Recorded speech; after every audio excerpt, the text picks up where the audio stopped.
Hey guys, welcome back to another weekly horoscope. Today we're going to be looking at the astrology of December 14th through the 20th of 2021. My name is David. I'm your astrologer from HC Astrology. Thanks for being here. Thanks for all your support, liking, commenting, subscribing, and sharing these videos. It all means a lot to me and it goes a really long way, actually.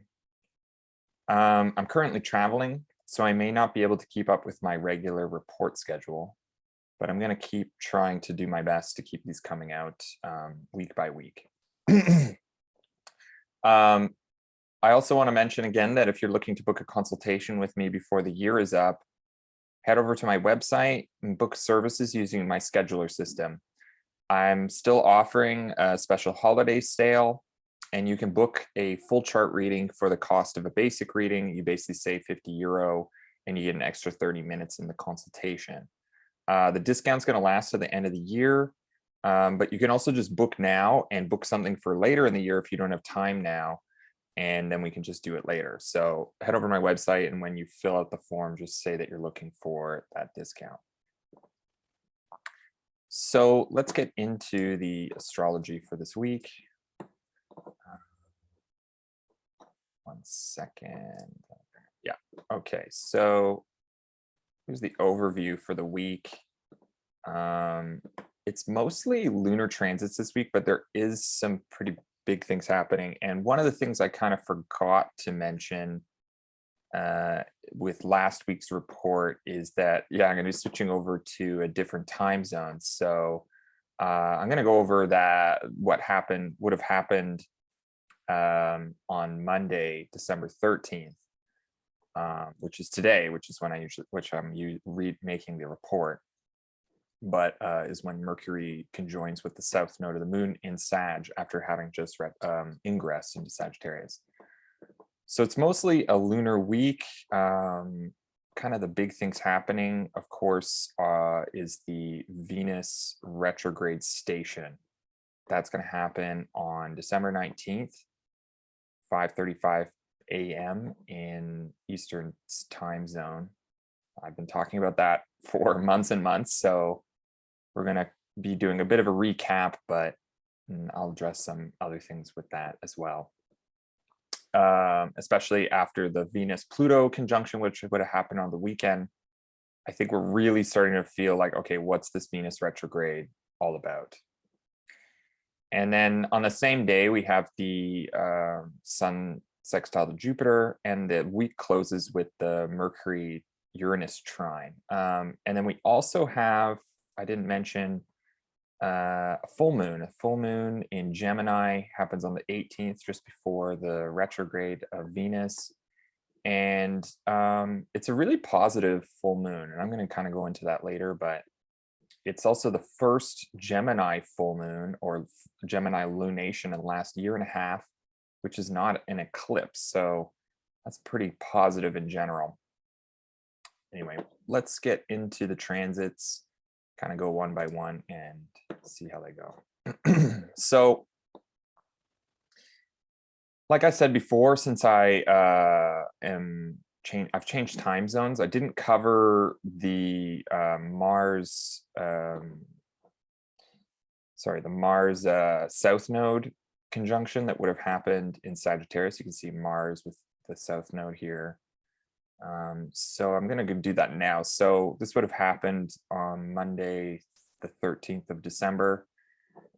Mars conjoins with the South Node of the moon. So Mars just moved into Sag, and this really signaled the end of a long and tumultuous Scorpio sleigh ride, and the start of a bit more like headless adventure time, a little bit more finding inspiration again, or seeking out things that are inspiring, seeking out things that are more hopeful and optimistic now that Mars is in Sag, and kind of getting out of that more vulnerable, power-driven kind of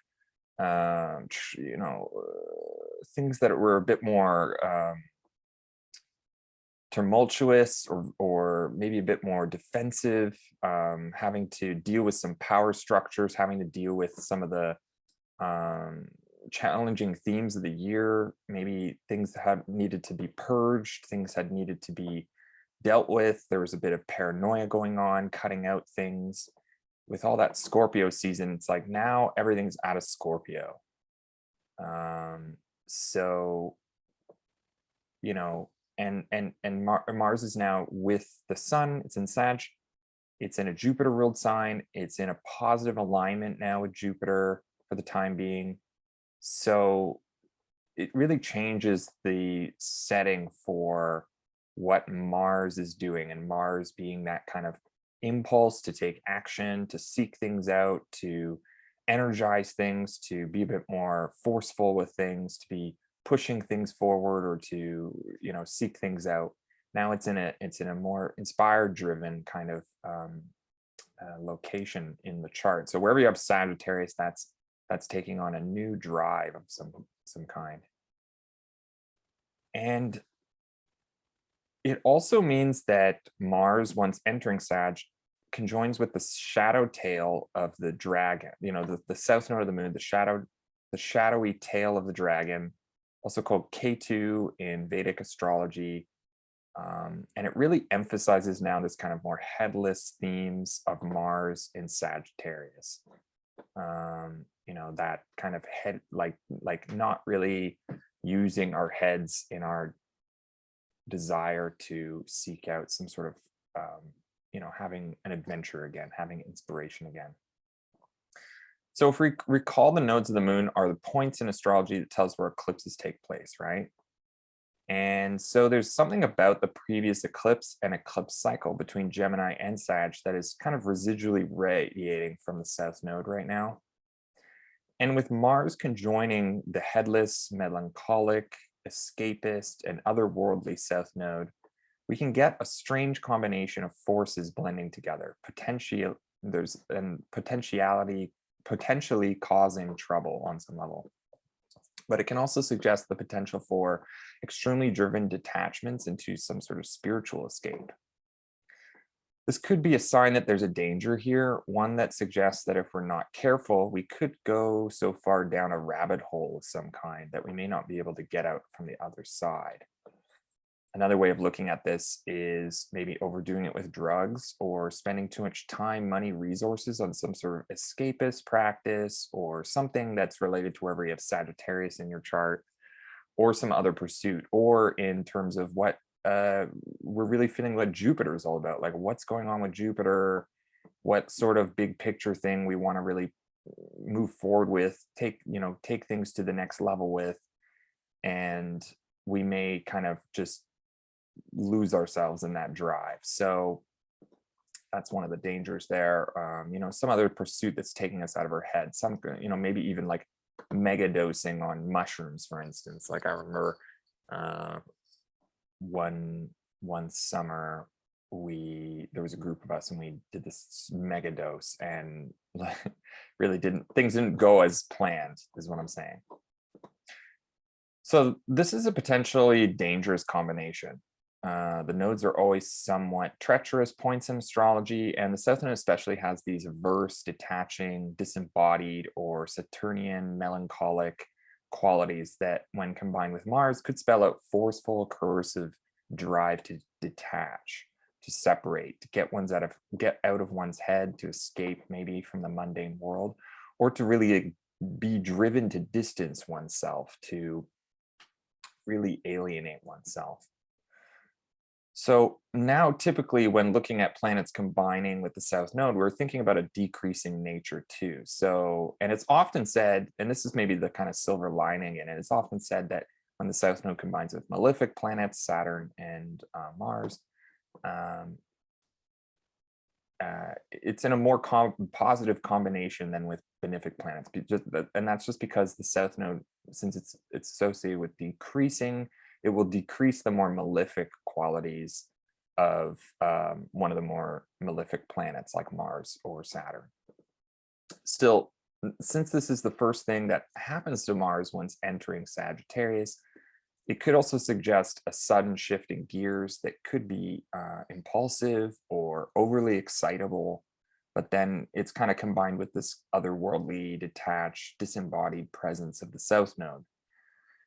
So it's like stepping up the gears to get out of one's head or get out of one's body or get out of one's circumstance, or just to get out. There's this kind of like really big drive to get out. So point is, if you're planning to visit the spa during this transit, or you're planning to get yourself out of some sort of situation, you're really like feeling like, oh, I gotta get out of here. Just be aware, not to, just be aware to drink enough water, to take care of yourself, take breaks from whatever impulsive deep dive you're doing.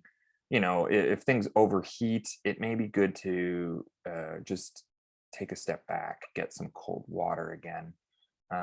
It may feel good to do whatever you're going to do. It may relax you, but it could also relax you too much. And you may just pass out from heat stroke, or you may pass out from not getting enough water, not getting enough nourishment. So it's just something to keep in mind. Okay, so let's move on into transits of this week. And first things first, the moon, whoops. Hold on just a second.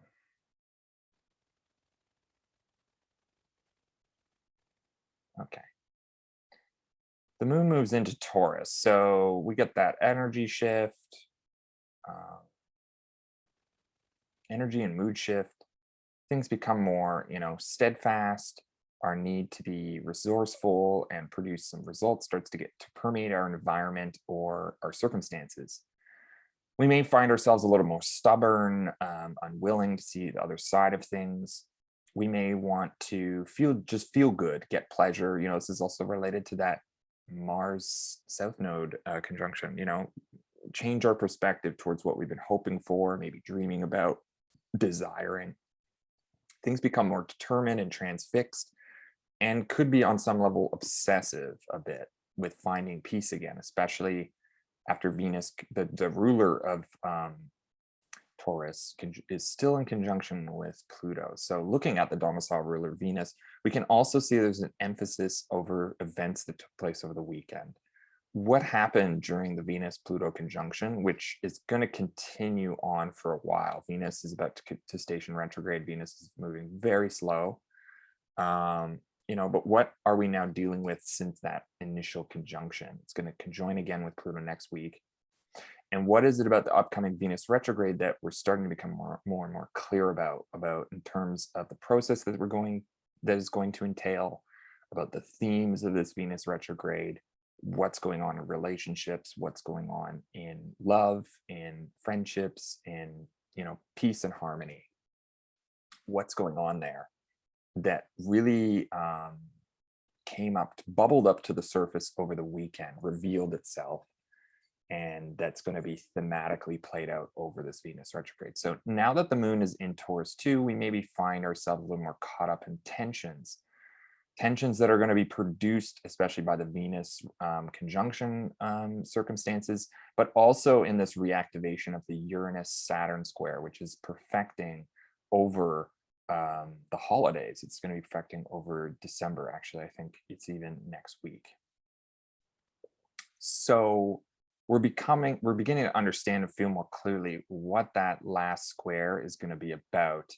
What is it about those tensions between these two heavyweight planets that we are really starting to feel, and that's going to be thematically played out over the holiday season, over through December. So that's going to be really starting to be felt once the moon moves into Taurus by the beginning of Tuesday. So moon also trines with Mercury at this time. Could be a good time to send out a message, to become a little bit more involved in that Capricorn story. Now that Mercury's in Capricorn, I'm going to get into that in a bit later, but it's really like figuring things out, trying to decipher things, trying to decode things as they relate to all that Venus conjunction to Pluto's going on. Maybe there's new communications, some new rationalizations about that. And with moon making that trine to Mercury, it could be a good time to send a message, could be a good time to really feel and understand, to think more clearly about what it was that was going on during those circumstances, to have a better idea about that, to really like feel like, okay, this is what is going on, this is what kind of exchanges are going on. But overall, could be a good time to send out a message of some kind, to connect, to make an exchange, to have a conversation that needs to be had. And then the moon keeps going, getting ready to conjoin with Uranus. But before it does that, of course, it's going to square with Saturn. And that really kind of closes up the day. And yeah, maybe there's some sort of setback, maybe there's some sort of delay, some sort of frustration, something that would have really started to reveal itself, some sort of setback, something that has to do with the structures of control, the systems of control that are going on, the outside world, the story going on in the bigger picture that's really like maybe holding us back, confining us, limiting us. That's kind of taking a force on things, making a tension of things, producing changes that may not feel exactly good, may not be part of the pleasure we're looking for, may not be part of where we want to break free, especially since the moon's closer to Uranus now. Really what we're feeling is like we want to be liberated, we want to be free, but there's something holding us back. There's something kind of telling us no, telling us that we still have to consider something, we have to take responsibility for something. Something in our Aquarius part of life is putting a blockage or some sort of boundary onto our Taurus part of life. And again, like I said, it's reactivating the tensions between this Saturn and Uranus square. I'm going to get more into that next week, actually, so I won't kind of talk too much about it, but you can go back on my previous videos where I talk more about Saturn and Uranus squares. Through this whole year, 2021, it's really been the major theme of the year. What tension, what sort of constriction, and what sort of liberation, what sort of holding things back or holding things in place, system of control versus like breaking things apart, revolutions, emancipations, catalyzing these things. So as the moon makes that square to Saturn, we're feeling that again. We're feeling that that's coming up, something that's been kind of building up over the year is going to come into effect again. So we're feeling that. We're feeling that tension.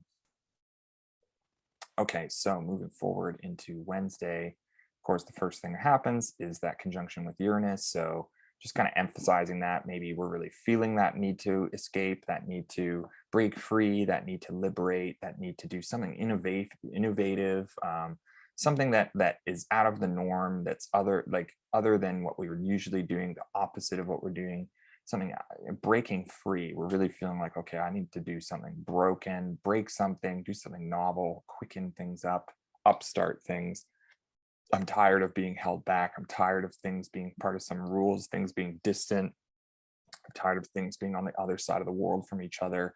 I need things to be in the here and now, to be more tactile, to be more pleasure based, to kind of have a new perspective also in that Venus Pluto conjunction. The Venus retrograde is coming out. I need something that needs to be different. It's like an uncompromising need to be back in a place of pleasure and peace, where things feel good, where things are like feeding our desires on some level, and trying to break free of what's been holding us back from that point before, and to gain new grounds there. It's going to produce some tension. We're not of course getting out of that, but that desire, that like kind of emotional environment of wanting to break free takes kind of an emphasis as it's trying to move away from what's been holding ourselves back. And then the moon keeps going, moves fully out of the square with Saturn, and then perfects a sextile with Neptune later in the night here in Toronto, Canada. So that may just be that, now we're kind of maybe reconnecting again with some of the fantasy, some of the story that's not been grounded in reality. I think these Neptunian themes that may have been coming up during the solar eclipse from a couple weeks ago, as well as the Mercury and Sun squares to Neptune. Where has there been something not really grounded in reality, something that's more romantic, fantasy driven, where we've been having the rose-colored glasses on, not really seeing things clearly. and not really communicating properly. Maybe now we can find a new common ground there, some sort of subtle support in that, or maybe we can reconnect with some sort of fantasy. Maybe we watch a movie, or we just kind of tune out for a bit. We can kind of get out of some of the more tension building things happening, just to give ourselves a little bit of a relief, some sort of soothingness, something we can kind of do to modify our situation or circumstance that kind of gives us some sort of way of kind of getting out of the mundane a bit, getting, maybe doing something more spiritual, doing something more taking us out of our current circumstance in a way that's more kind of mental or just experiential. It's not going to be something that's really tactful or has any weight to it, or any kind of real groundedness to it. And that may be kind of like counter to what we're looking for, being that the moon's in that very physical, tactile sign of Taurus. But it may be some sort of a soothing relief, some sort of an adjustment to that, or a reconnection to some of the unrealistic things going on, trying to get a perspective on it that's more like, okay, this is what works, this is what doesn't work, or this is what I've been doing, which probably has been leading me astray on some level. So yeah, maybe that we just connect with that. Okay, so moving forward, I'm going to go right into Thursday. So first things first, the moon makes the trine to Pluto. Now, again, we're connecting with that Venus Pluto square, Pluto conjunction. We're connecting again with what kind of went on over the weekend. I'm going to talk about this both at the same time, with Venus and Pluto. Like, what went on during the weekend? What's been building up to that? What sort of themes and relationships, in pleasure, in love, in friendship, in balance and harmony and peace has been getting erupted, has been cathartic, has been intense, has been very transformative too, has been helping us to see something from the other side, seeing something we didn't see before. We're connecting with that now. We're connecting with it in a supportive way. We're trying to find new support from that, trying to find new avenues in which where we're at in needing more pleasure, needing more steadfastness, more groundedness. What's going on in that those other parts of our lives, those Capricorn parts of our lives, that are those systems, those rules and those regulations parts, the discipline, the things we thought were going to work the way they work are not working that way. Our expectations are not met there. There is some sort of disclosure of information that has to do with relationship, that has to do with love, was turning some sort of molehill, something simple, into a big problem, which it didn't need to be. Maybe it didn't need to be a problem at all, but it transmuted things. It changed the story there. It changed the themes of those things. And now maybe we're connecting with that again, maybe in a more supportive way. We're not as cold-hearted towards it, but that may change. It may be that things change there, or we can connect again with something we're desiring, something that we're a bit obsessed with, or we're feeling again that relationship grounded theme that may have had a lot of enigmatic or cryptic messages going on, and in a way we're kind of connecting with that again. It's like, is that supporting us? Is it not? That's something we have to ask ourselves. And then the moon is going to square with Jupiter too. So there's something about the bigger picture which is not aligned with where we're at, where we're trying to unify things, trying to integrate things, trying to build a more cohesive vision of things, where where are things starting to on their way out of the door? Where did we have to need a lot of energy to try to bring more cohesion, more prosperity, more good luck, more generosity, more grace into that Aquarius part of our lives since July, since Jupiter retrograde back into Aquarius to join Saturn? Where have been the systems of control not working? Where have been the grips on things, trying to maintain control, not working enough, that we needed to create new order, create new balance, create new harmony and try to bring more unifying wholeness, a bigger picture vision, a better perspective on things. Where is that on the way out the door, and how is that not aligned with where we're at emotionally, where we are circumstantially, where we're at in the here and now, which is connecting still with that Venus Pluto conjunction. It's like we're a bit obsessed with that. We're a bit obsessed with relationship. We're a bit obsessed with how we're feeling about that. We're a bit caught up in the enigmatic and cryptic things going on there, the things that are being revealed, things that we weren't seeing before, or that we were refusing to see before, and now we're kind of in that. We're in the midst of that. It's connected more in a harmonious way with the trine, so we're still feeling that, and yet at the same time, it's building tension with that bigger picture. It's building tension with some of the things that are growing, that we're trying to produce growth with in the future, and it's not aligning with where we are emotionally. It's not aligning with our circumstances, because really what we're thinking about, or what we're feeling about, what is kind of dominating our minds, is something that's been revealed over the weekend, something that's coming into a cycle that needs to process some sort of relationship based themes,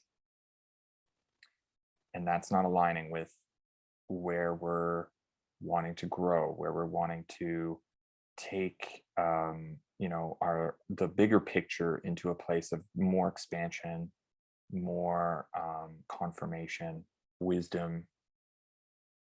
It may just be that our values, our principles, are producing tensions in ourselves and our emotional selves, because what we want is to feel good, but that always doesn't go with life on life's terms. So this may be just kind of a complicated feeling where we want one thing, but what we know is right is different. So moving forward, then the moon moves into Gemini, and we get that energy shift, energy mood shift. It's also full moon vibes are going to come into effect. The moon also conjoins with the north node, so there's something really increasing there's a lot of increase happening. There's a lot of insatiableness for something material to happen, for information and exchanges to take place, for communication to happen. And at the same time, the moon's moving into that full moon. So we're feeling things peaking, building, coming into some sort of perfection, manifestation. Something's becoming very crystallized and clear. Whatever was planted during the Sagittarius new moon, which was also an eclipse, some of that is taking shape now. It's revealing the results of whatever actions we took also during the first quarter moon, when the moon was in Pisces only a few days last week, which would have been around that weekend, right? So during that Venus Pluto conjunction, where we want to go next with that, where we feel we made a mistake maybe, or something we want to exchange or communicate, and see if there's a possibility to change things, to communicate things differently, to make a new deal, become more flexible about something, so that we can see this lunation through to the other side, to a new moon in Capricorn. Otherwise, it's a mood shift, an energy shift every time the moon moves into a new sign. Things are becoming more expressive, communicative, changeable, and flexible. Our thinking is taking shape. Our environments are becoming more grounded in thinking and inventiveness. We may find ourselves deconstructing a situation or exchange to figure something out.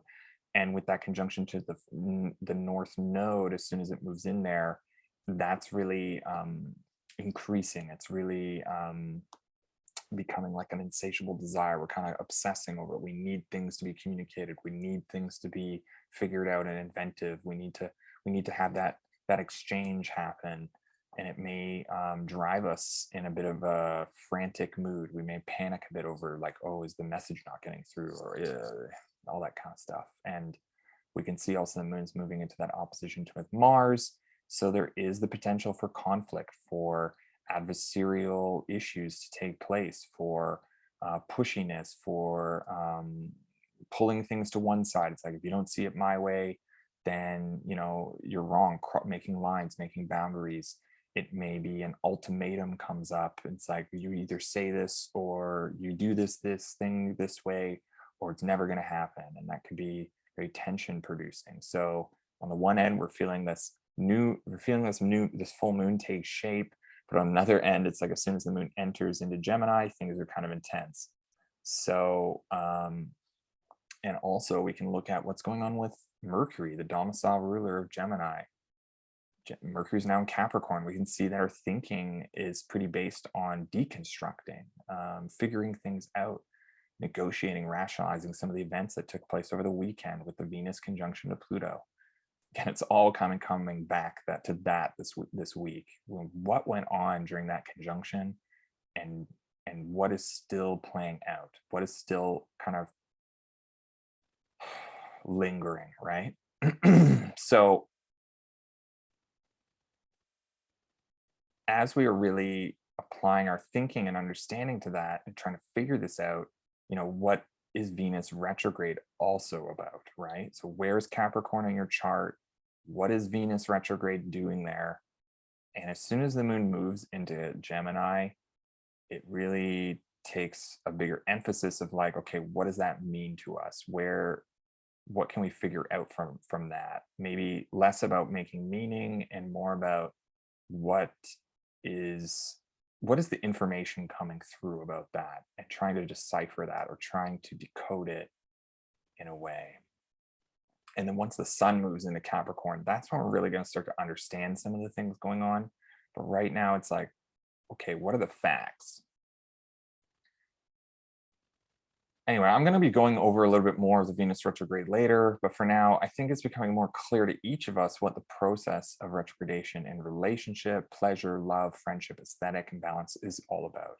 It may be that now we're beginning to get more clear about what that means to us, bringing into question some of the events that took place over the weekend. And yeah, like I said, Moon then makes that opposition to Mars. Really, it's just like this has a potential for things to, get pulled to another side, get pulled to that, again, maybe to that drive to us to do something adventurous, to do something kind of fun and escaping a bit, to lose our heads, to not get so, as vulnerable and emotional as we've been recently. We just want to get out there, and yet like the moon is in this place that needs communication. It needs to think more about what happened, or maybe there's this pull into somewhere out there, and that gives us space to think about things. But it may not because the Mars is still too conjoined with the south node. It may be that we think an escape is going to bring us some sort of clarity, but it may not. And there could be trouble that comes from that because we're not giving ourselves the space to think about these things. The moon is now in Gemini. It wants to think about these things. It wants to feel them out, wants to figure them out, make a communication, make a message.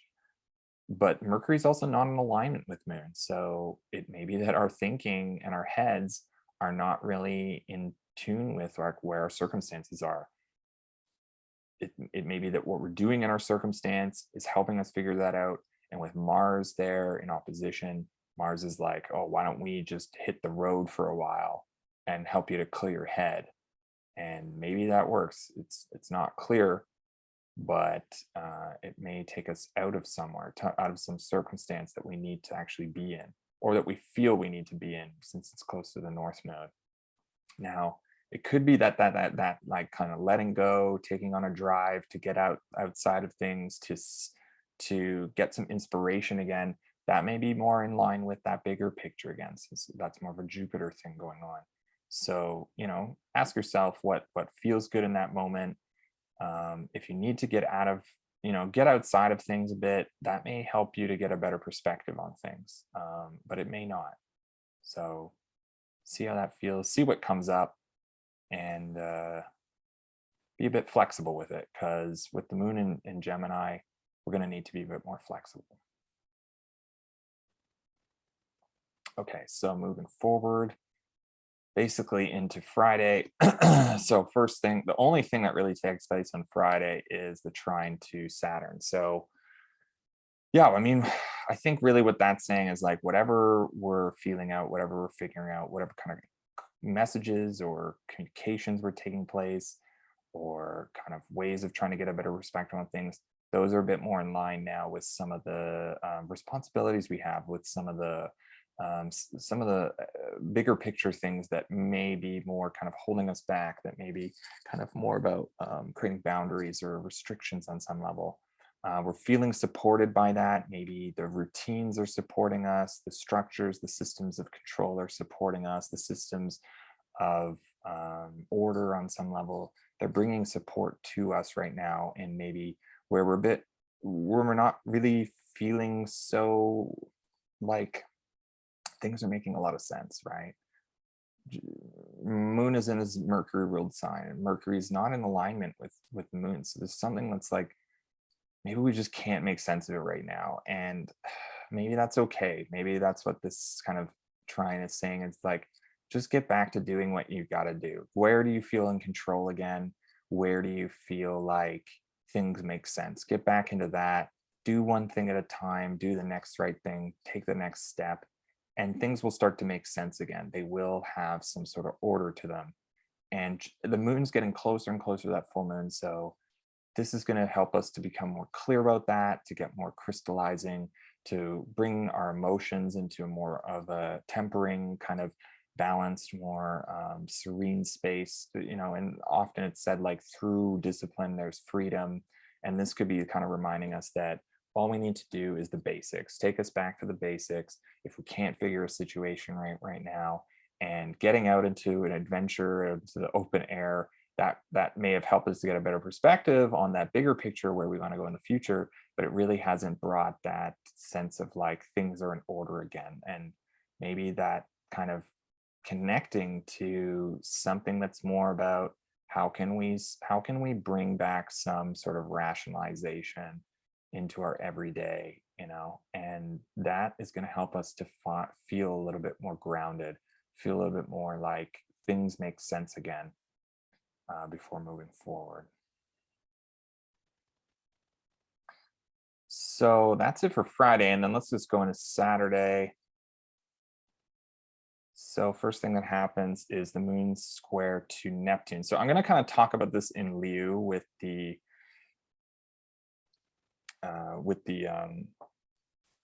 full moon in Gemini that happens that evening. But basically, the main point is that this is triggering again those Neptunian transits from the last week. It's reactivating that circumstance or story that's really not grounded in reality, wants to escape, it's not seeing things clearly, or that it's experiencing what one wants to experience, wants to hear, wants to be reflected on, wants to absorb, rather than living life on life's terms. There's no reality to Neptunian transits, right? We have to recall that. Just because it feels good, looks good, tastes good too, may mean that that's really pleasurable and soothing in the moment. It may bring some soothingness, but it's not long lasting. It's not something that's going to carry us along and help us to survive life on life's terms. That's what Saturn's doing. So we're going to have to recall more of what happened on Friday, what worked for us, what are those basics that really give us a sense of like, I can do this. That's what's going to help us to deal with life on life's terms. But if we're just looking for the romance, we're just looking for the pleasure, we're just looking for good feelings, good vibes at all times, that's not sustainable. It's not going to carry us for long. And since it's only a lunar transit, it may feel good in the moment, but the moon's constantly moving and changing so quick, it's not sustainable. It's just going to go away. So, if we're only doing what we can to soothe our emotions, we're removing ourselves from the process of dealing with our feelings, right? That's why drugs are so destructive, because on one level, it can feel like this is the solution to my problems, but it's not sustainable. Eventually, it won't work anymore. So let's go on into the Gemini full moon, which is actually a really positive full moon for a number of reasons, most of which is that the sun and the moon are in very positive alignment with Jupiter right now. So moon perfects the opposition to the sun. We also get our first Gemini lunation that is not an eclipse the last 1.5 years. So it's kind of our first lunation that's also not part of eclipse season, even though this is the culmination from the past Sagittarius solar eclipse, plus the North Node is still in Gemini. So it's still kind of still technically part of eclipse season, but it really is not an eclipse, right? That's the main point. It's not an eclipse itself. So that's a positive thing. First of all, it means that now we're in a story, or we're in a circumstance in that Sagittarius or Gemini part of our lives, which is not about some eruptive, big like emphasized or amplified changes or beginnings or endings, doors closing and opening. That's really come to an end in that Sag and Gemini part of life. And I think that this full moon in Gemini is really showing us that, like, okay, doors aren't going to close every time a full moon in Gemini happens now. Now it's more about that crystallization. It's more about that manifestation. It's more about what is it that I'm working on now, or that I initiated during the new moon, that is possible, that is actually going to work, or that's revealing itself. And what do I need to let go of before the next lunation, right? So it's overall a pretty positive full moon, just with the fact that it's not an eclipse. But it's also because both the sun and the moon are in a positive alignment with Jupiter and Saturn. Now, they're not by degree making a trine or sextile to Saturn, but they are by whole sign in positive relation to that. So it's something about that bigger picture, the things happening outside of our immediate environments that's more of a worldly collective environment, things that have to do with that bigger story of the year, that has to do between that Aquarius and Taurus part of life, that's maybe a little bit more in a positive alignment. So it's like, what is going on in the future, the way that we're trying to work towards the future, trying to make controls in whatever part of our lives, so that the future is more dealable, we can deal with it better. Where are we trying to progress things, where there's some sort of innovative changes, things that we want for the future. What is it that about this full moon that's taking place that's helping us to better understand that, to have a better perspective on that, supporting that, what from that is giving us support too in the things that we're manifesting now, right? So it's overall very, like, I would say, one of the most positive full moons in a while. The only thing that's kind of off about it is that it doesn't make any aspect to the domicile ruler of the moon, Mercury. Now, again, the sun is in positive alignment and the moon's in positive alignment with Jupiter. So overall, I think it's a really positive thing. But on the one end, it's pretty positive, showing us something where we are going to want to pay attention to our Gemini area parts of life. It's also culminating, revealing something, some sort of intention or manifestation, or authentically possible during this lunation cycle. It's getting a lot of support from the bigger picture of things, from the systems of things, from that kind of decentralized world, the progress that we're trying to make. It's getting support in that. Or wherever we have Aquarius in our life, it's getting support for that. But then on the other end, it's not really in alignment with where our heads are at, where our thinking are at, where our exchanges and communications are taking place. It may also be that, what's culminating now, although it's happening in this Gemini area of life, we are applying it or trying to navigate it from this Capricorn part of our life, where Mercury is. So it's another curious part of the full moon, is that it's also recalling some of the Neptunian themes. And that's what I was saying before from last week, when Mercury squared Neptune, Sun squared Neptune. So the stories, those communications, or that romance, or that, something that's taking us out of the reality, this escape thing, this has nothing to do with the future, has nothing to do with reality, just something that we want, something that we're desiring, something that's very fantasy driven, that's kind of taking us out of what we actually have to be doing. Those are kind of coming into conflict with what's crystallizing now, what we're trying to achieve. So it may also be informing something about this full moon that we need to be a bit more mindful about, because it may be that what's being revealed now is not is going to be kind of distracted by some sort of fantasy or some sort of escape tendency. So this will be sort of a subtle and subversive effect, since the moon's really carrying it into the full moon, since the moon would have separated already from the square to Neptune, so it's really carrying it. It's kind of translating that into the full moon.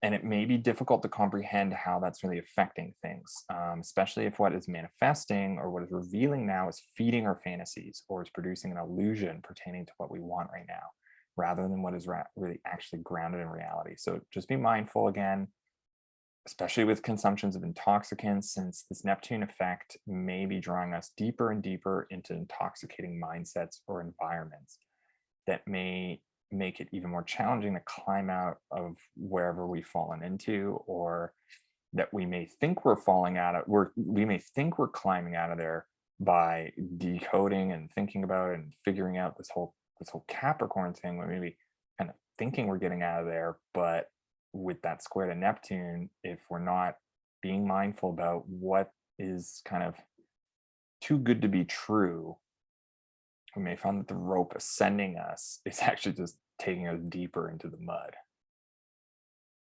So, all right. So let's move into Sunday.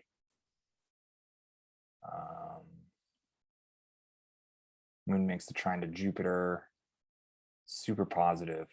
I think overall Saturday night is a really positive time into Sunday morning. It's really going to feel like we're going somewhere, like things are coming together, and that's going to feel really good. It's going to bring a lot of support to where we're at.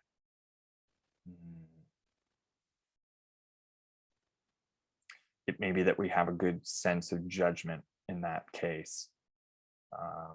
So try to lean into that, lean into more like, where's the progress of things? Where have things actually been expanding and getting better? Where has there been a lot of support from someone or something or some sort of, who's been the one that's been really giving us the most support? That's going to be the thing we want to connect to, because that's going to help us see objectively. That's going to help us to see, okay, this is taking us into the future. This is taking us into where we want, right? Where we want growth to happen.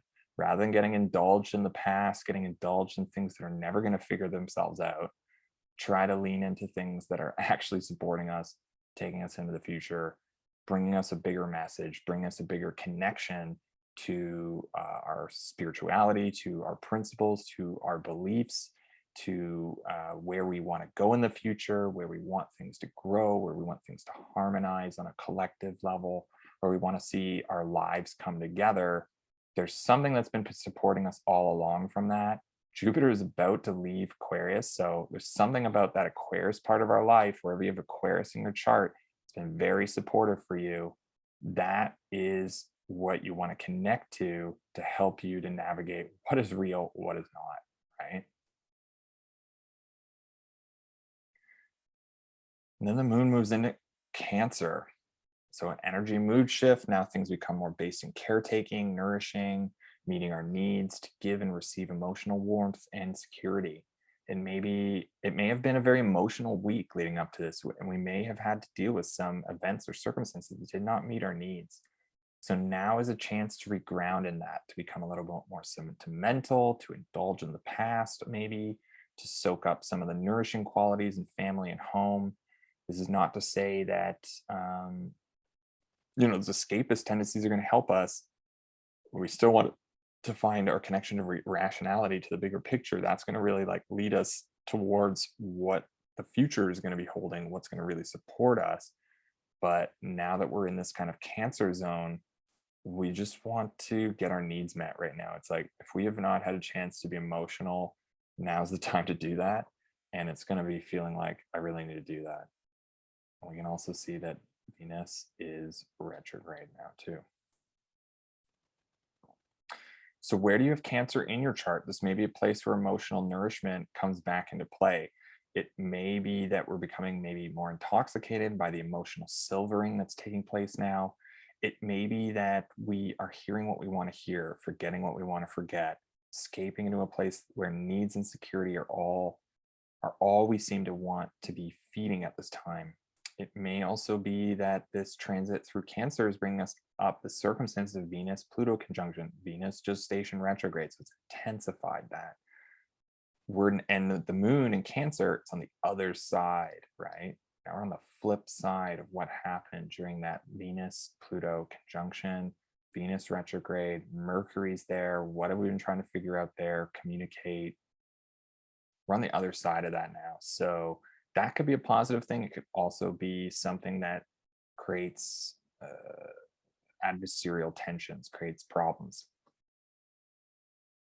So we're reflecting back on what's been happening there, right? And moon's in Cancer.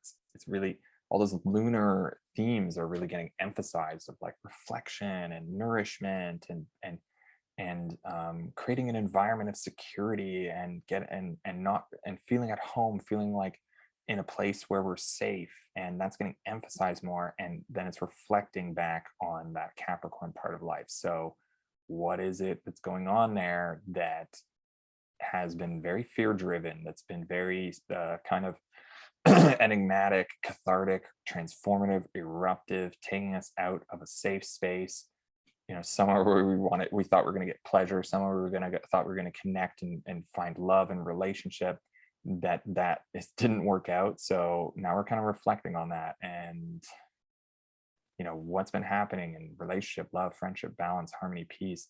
What's been disrupting there? What's been erupting there? What's been kept secret and now is revealed? And now that we're on the other side of that, the flip side of the coin, seeing that from a different angle, polarized angle of what occurred, now there's this potential for trouble, really, a position to contemplate, which may mean we have to create boundaries, right? We need to draw a line. And now that we're on the other side of what's happening to Venus and to relationship, we're in a position to focus more on meeting our needs than the needs of others. We have that with the moon in its own domicile. We have the resources to meet our own needs. The danger is that we don't listen to that, right? What is our bodies telling us? It's a good time to listen to the body. The moon represents the body. It's really empowered there in Cancer. Listen to the body, because the body is going to keep the score. So the only thing, though, is that with moon in Cancer, there's this kind of danger for forgetting about what happened, forgetting about what hurt, what took away our security, and turning back over. If we're not listening to our bodies, we're just listening to our desires. We're listening to what our minds are telling us. We're not listening to what our hearts are telling us, or what our what's the body saying? Not the heart, not the mind. What is your body saying? Is your stomach like in a deep, tense knot? Because maybe you just need to make a boundary. So it may be time to take a new position, to spare oneself the hurt that comes with only getting our desires met and not our needs met. Because even if we get something we want right now, it may be that it's more destructive later on. And with Venus now stationed retrograde, it means that anything that feeds us from a place of desire is turning around. And we will be lost in a process of turning around and relating that for the next 40 days and 40 nights.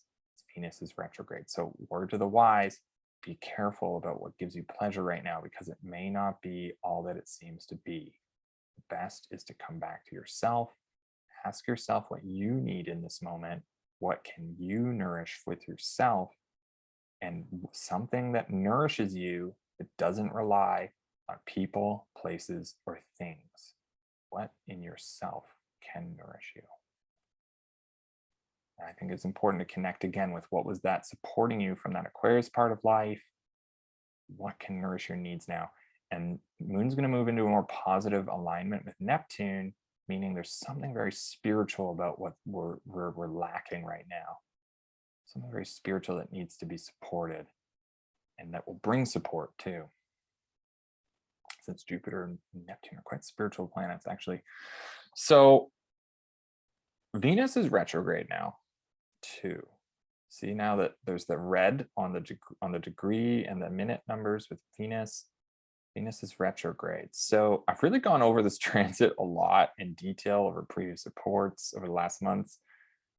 So there's not really much new I can say about it, except for that now this is the turning of events. This is the turnaround. We've come to the point when things are not moving forward any longer in Venus signification matters. So love, relationship, friendship, balance, harmony, aesthetic, peace, beauty, pleasure, values.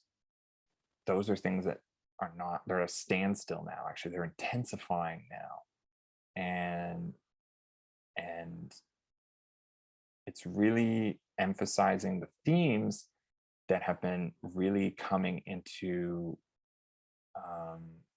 emphasis since Venus entered shadow in mid-November. So this also means that Venus is moving back towards the conjunction with Pluto, which I went into detail over last week. So check out my video from last week if you want to get more on that. I also did a blog post about it. But it basically means that those Pluto themes are really integral to the meaning of this Venus retrograde. Another interesting take on a planet's retrograde station, just to kind of think more about the retrograde, is that, you know, ancient astrologers also looked at this retrograde station as planets are at their standstill, quote unquote, before retreating or turning the other way.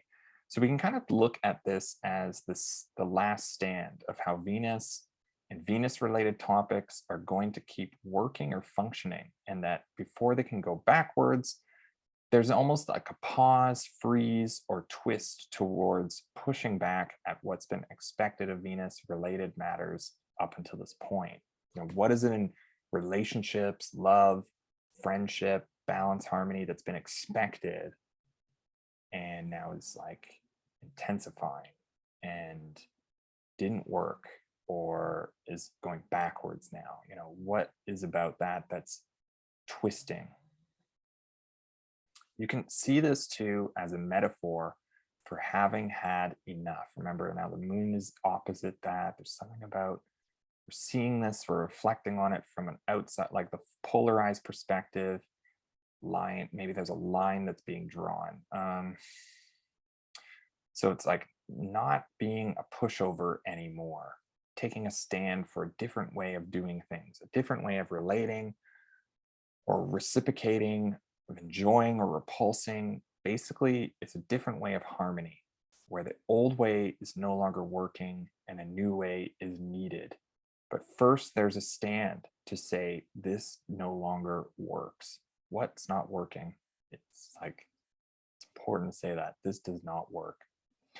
So also, if you recall back to when the planets were all piled up in Libra and they were all square to Pluto, there was a Mercury retrograde that took place at that time too. And it was really focused on Pluto and Pluto-related themes. So we can kind of look back to September through November to get an idea of what it was we were thinking about back then, what exchanges were going on, what did we learn, what did we need to navigate, because those are similar themes that we are not getting more, that we are now getting more intimate with, getting more relational with, bringing into more physical and intimate space that cannot be ignored or perceived from a total distance, right? It's like on one level, we can kind of reflect back on things. We can reflect back on what happened September, November. We can reflect on the events of the weekend. We can reflect on this Venus-Pluto thing, but we're very intimately involved in it. So it's interesting that Pluto is interacting with another retrograde planet this cycle. And if you recall back to when you can recall back to September, November, and it may assist us in getting a better idea of what this Venus retrograde is thematically about. However, unlike back then with Mercury now it's with Venus, and that just means that you know, things are to be more felt in a space that may get uncomfortable. You know, Venus is a planet of comfort. Now it's retrograde with Pluto, it's uncomfortable. So because the ways we've had to been trying to keep balance before, find grace in relation to them, it's no longer working. That system is not working anymore. It's time to start to go in a different direction. Okay, and then the sun makes a sextile to its domicile Jupiter, super positive overall. I think the bigger picture, the story of as well, is going in a good direction of things. Uh, so, collaborating in an uplifting, buoyant, progressive, positive energy to the story of things, or changing, growing, positive, just positive, positioning themselves towards a future oriented, energetic, willing forwardness of the story. This is about putting the pen to paper, beginning to write the next chapter.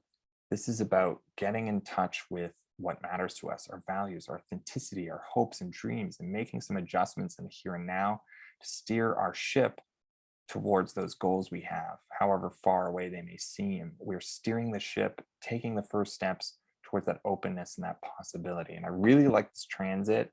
It's one of the most positive transits of December, actually. And even though it's not as potent or powerful as the trine, it's still something that is connected to those more positive parts of our story, to those harmonious, cooperating, generous, common ground finding ways. And since the sextiles of the nature of Venus, it's something to do with, what is it we're re-relating to? We're seeing that's not working. We got to do something differently, trying to get a better perspective. And Jupiter, if anything, represents that better perspective of life. So this is an uplifting in general, and alongside some of the transits happening in Neptune this month, a signal, a shift of perspective towards one that is a little more positive in mentality, a little more open-minded, or big-minded, as you could say in Buddhism, lends itself to a compassion, a quality of understanding that is going to aid us in finding new ways of connecting and finding common ground between where we are in the here and now and where our ambitions, hopes, and dreams are taking us. So this to me is a redeeming transit, one that writes the next chapter a little differently. This is practicing the opposite. This is the difficult story taking a soft turn off the chaotic road of construction. This is finding the inspiration to get back on the horse and ride in a new direction. This is recognizing the value of getting a higher and bigger and better perspective. This is seeing that the visions of the future are about to change. Jupiter is on its way out the door of Aquarius. This is recognizing that change to bigness, redemption, faith, visions, overcoming despair, reconciliation, emergence from a period of overwhelming obstacles and troubles once Jupiter goes back into Pisces. So that's it for Sunday. Let's go into Monday. Basically, Monday is, get that opposition to Mercury. Maybe we're seeing how we've been communicating, seeing how we've been thinking about things, seeing things that are not really meeting our needs, and trying to change the way we're communicating on those things, setting new lines, setting new boundaries between where our needs are met, between where we're trying to rationalize things and negotiate things that are not really coming into that, meeting our needs, or we have to find somewhere in the middle that those things can meet each other and try to weigh a little on one end, weigh a little on the other. There's some sort of tension building between those things. Are we just like figuring things out, obsessing over things, trying to like create rationalized stories, communications, or are we getting our needs met or releasing our bodies? Those are something we have to figure out and draw a line between them. The moon also makes a sextile to Uranus, so it may be that we try to do something different. We try something innovative to get our needs met, to do something more pleasure-based, to try and to make a modification with where we're feeling right now, what we're feeling about that, and try to break free a bit, try to get something that takes us into new territory with that. And that's kind of the one thing that's kind of saving us from that opposition to Mercury, since Mercury is also in a trine to Uranus. So this could be an excellent time to do something, to communicate, say something, exchange something very avant-garde, something, like something like cryptocurrency or something like that, doing something that's very like innovative, different, a different kind of communicating, something that's going to change the story, change the way that we're thinking about things, and making an exchange of some kind to this Capricorn part of our lives, to something that has to do with the Venus retrograde, to the relationships, to the love affairs, to what's been not going to meeting our expectations, getting our values down. Like we have to change things, and this is us seeing like, oh, I can do things a little bit differently. What is it that I have to say and do something differently that's going to help me to break free, that's going to kind of crack open that glass ceiling, take us out of the place that we're being stuck right now in our minds and our heads. And then Moon makes that trine to Neptune. And like I was kind of saying before with this Cancer transit, there is this possibility to connect to something more spiritual, maybe even take a break, get a bit of an escape. Maybe now it's not such a bad time to, let loose a little bit, surrender, to like turn it over. Maybe we don't need to figure it all out right now. It's not about having this whole like world figured out. Our bodies need to be listened to. This is us soothing our bodies, doing something that's maybe a bit more fantasy or dream driven, having pleasant dreams, lying down in something soft, like jumping into pillows, going into a pool, something that's gonna like relieve us. Go into the water. I think take a bath, long shower or something, and like just let go of it. Like let the body relax. And I think that's gonna bring us a lot of support with where we're at, getting our needs met, getting our nourishment that we may be really needing right now. Okay, so that's it for my report for this week, guys. Thanks always for tuning in. It was a long one, but I guess that's the game. Next week, we're going to have the Sun ingress into Capricorn. Then we're really understanding what's going on during that Venus retrograde cycle.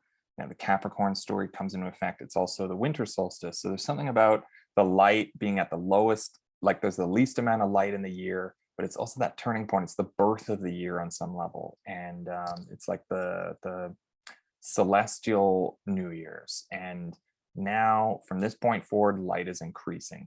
The new year is about to begin. And then we also get next week the final Saturn-Uranus square. We've really been feeling it this week, I'm sure, but that's going to hit a point. But it's also the last Saturn-Uranus square of 2021. So that's a positive. That's the silver lining. Venus conjoins with Pluto again next week. So what's been going on in that theme, that story of relationship that comes up to the surface again, something that needs to be transformed, cathartically released. Mercury's going to sextile with Neptune. Neptune story continues. We get that last quarter moon. It's all about consolidating, letting go. Jupiter then squares with the nodes of the moon. So not sure how to feel about that, but maybe we can talk about it next week. Okay, everybody. Wish you guys all the best. As I said before, if you want to book a consultation with me before the year is over, head over to my website. Use the scheduler system. If you want the reduction or you want the discount, just book the basic reading and say you want the discount and you'll get the discount. You get an extra 30 minutes on your consultation, €50 reduction. So that's it for now, everybody. I wish you guys all the best. See you next week. Keep coming back and take care. Bye.